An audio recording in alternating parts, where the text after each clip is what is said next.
இப்ப வர வழியில் அடிச்சு பிடிச்சு வரும்போது திரும்ப டிவியில பிரேக்கிங் நியூஸ். நம்ம சேப்பாக்கம் கிரவுண்ட் இருக்குல்லைங்க, ஐபிஎல் நடக்கலைங்க, சேப்பாக்கத்தில் விசிலுக்கு தடை. அடப்பாவிகளா, சேப்பாக்கம் மைதானத்தில் விசில் ஊதினால் சேகுவேராவுக்கு ஜுரம் வருதான். சேகுவேரா இதையெல்லாம் கேட்காம நல்ல வேளை ஃபிடல் காஸ்ட்ரோ செத்து போயிட்டார். அவர் மனசு என்ன பாடுபடும்?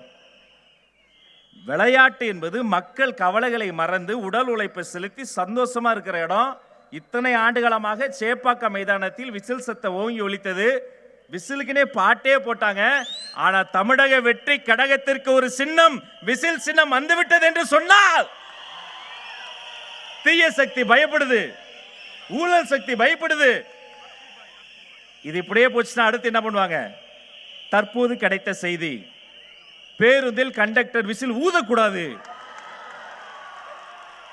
டிராபிக் போலீஸ் கையில் இருந்து விசிலை புடுங்கு, ஊதாத. நீ என்ன பண்ணாலும் ராஜா, தினந்தோறும் எங்க பார் மகாலட்சுமி மாதிரி உட்கார்ந்துருக்காங்க. என் தாய்மார்கள் காலையில் அந்த மங்களமா பாலை வைக்கும் போது குக்கர் கூட என் விசில் சத்தத்தை சொல்லிதான் அடிக்கும்.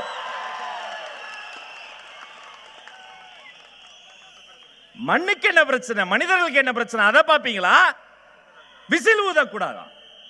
இன்றைய தினம் தமிழ்நாடு முழுக்க டிஎன்பிஎஸ்சி பரீட்சை தேர்வு எழுதியிருக்காங்க எங்க பசங்க.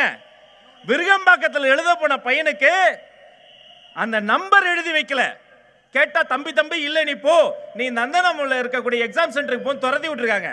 நந்தனத்துல போனா அங்க இல்ல, விருகம்பாக்கத்தை துரத்தி இருக்காங்க. தமிழ்நாடு முழுக்க முதல் முறையா டிஎன்பிஎஸ்சி எக்ஸாம பாதிலேயே நிறுத்தி பசங்களை நடு ரோட்ல நிறுத்தி இருக்காங்க. இதுக்கு பதில் சொல்ல துப்பு இல்ல. விசிலை தடுக்கிறதுக்கு நீ வர்ற.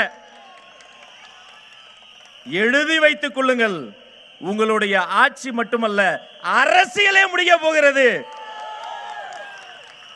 ஆனா நாங்க யாரு? இந்த மேடையை பாருங்க.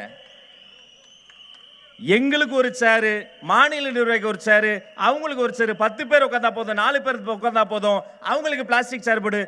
எல்லாருக்கும் ஒரே சேரை போட சொன்ன பொதுச் செயலாளருங்க உட்காந்துருக்காருங்க. உழைத்தவர்கள் அத்தனை பேரை மேடையேற்றக்கூடிய கட்சி தமிழக வெற்றி கழகம், மறந்துடாதீங்க.